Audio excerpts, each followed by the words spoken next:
بل څه پېښ شول چې ته اسلام ته نور هم متوجه کړې؟ زما یادېږي چې کله مې په لومړي ځل قرآن واورېد نو دا دومره جالب و او ما ورته دومره زړه ښه کړ، سره له دې چې زه نه پوهېدم چې دا څه وایي. ما هیڅ معلومات نه درلودل. سمه ده، په هغه وخت کې زه په عربۍ نه پوهېدم، مګر د دې تلاوت زما په زړه اغېز وکړ. کله چې زه په اسلام پوه شوم، ما احساس کړه چې دا د ټولې نړۍ لپاره دی. ما احساس کړه چې دا یو تسلسل دی. ما داسې احساس نه کوو چې زه بدلېږم. ما داسې احساس کوو چې زه ځان عیاروم. د ټولو پیغمبرانو په پیژندلو او د تورات او انجیل په پیژندلو سره ما داسې احساس کړه چې اسلام یوازې وروستی وصیت یا کتاب دی، او بیا په پای کې پوه شوم چې اسلام د هماغه یو پیغام تسلسل دی. دا خبر عقل ته لګیږي. دا داسې ده لکه پخوا به وو لا اله الا الله، عیسی رسول الله، نوح رسول الله، ابراهیم، او اوس دا دی لا اله الا الله محمد رسول الله. دا هماغه شی دی. پوهیږئ یو شی پکې ثابت دی چې هغه لا اله الا الله دی، او نور شیان بدلیږي. پیغمبران بدل شول. دا بالکل پوره او مکمل و. دا یوازینی شی دی چې عقل یې مني.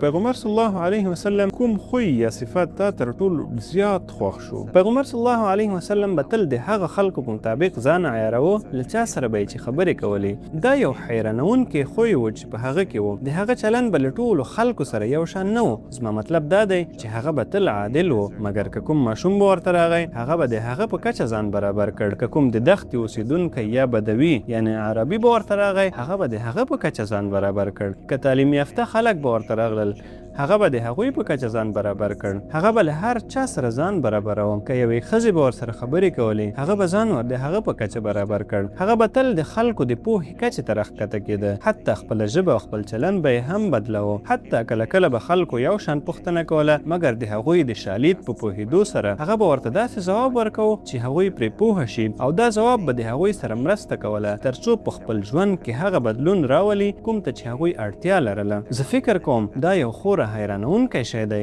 اسلام ته ستاسو د سفر وروستی ګامونه څه وو؟ زما مطلب دا دی زه یو ورځ راویښ شوم او د ژوند په تر ټولو بد او ټیټ حالت کې وم. په خپل ذهن کې مې وویل ته د څه شي انتظار کوې؟ ته پوهېږې چې همدا حقیقت دی.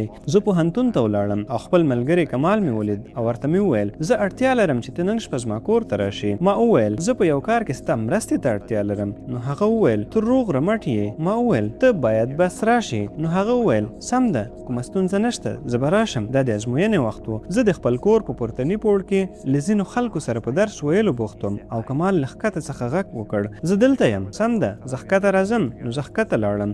شپه وه او ما یوازې هغه ته کتل. هغه وویل څه خبره ده وروره، ته جوړ یې؟ ما وویل زه غواړم مسلمان شم.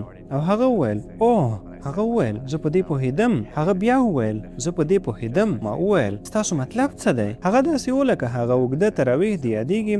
او بیا موږ یو ځای لمونځ وکړ. هغه وویل په سجدې کې ما دعا کوله ای الله دا بنده ستا په لټه کې دی. اسلام ته یې لارښوونه وکړه، اجازه ورکړه چې اسلام قبول کړي. دوی بس وویل زما پسې دا کلمات تکرار کړه. زه لا د مخه پوهېدم چې څه باید ووایم. کله چې ما کلمه وویله ما احساس کړه چې هغه دروندوالی یوازې د هغو کلمو په ویلو سره زما له بدن څخه لرې شو. په هغه شپه چې زه څنګه ویده شوم هغه بس جلا وه.